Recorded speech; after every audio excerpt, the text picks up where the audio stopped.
with 9,000 cars in Portland last year. That's one every hour. But one simple step could have stopped many of those thefts. Police say 3 cars are stolen every day because somebody left their keys inside. And as KOIN 6 reporter Sandy James found, half the time that stolen car was left running. We staked out this 7-Eleven in southeast Portland to see how often people left their cars running while they went inside. It didn't take long. Check out the white car. Yep, the motor is running. The driver was inside about a minute. There you go, another one, engine on. 5 minutes later, it happened again. Yes, the little black Toyota definitely is on. I just heard the engine. This time, the driver was inside about 2 minutes. I wondered how long it would take to steal a car left running, so I staged a little demonstration.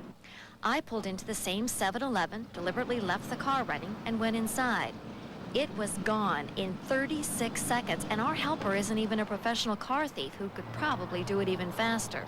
And when I came out of the store, the Bronco next to where my car was, you guessed it, was left running.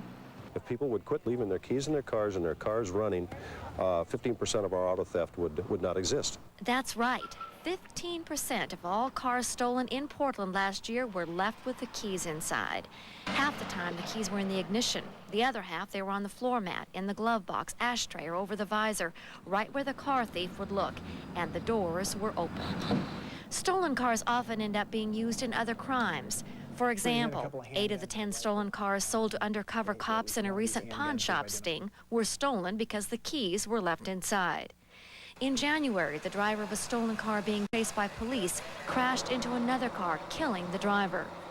Ideally, we should always lock our cars. But as these motorists demonstrated this morning, most of us don't, especially when we're running into a convenience store. So at least take your keys with you. Otherwise, you might find your car gone the next time. In southeast Portland with photographer Dean Barron, I'm Sandy James, KOIN 6 News. Because so many of us leave our keys in our cars, we make it so easy for people to steal them. The Portland's Police Bureau is going to start a public service education campaign to remind people not to leave their keys in their cars.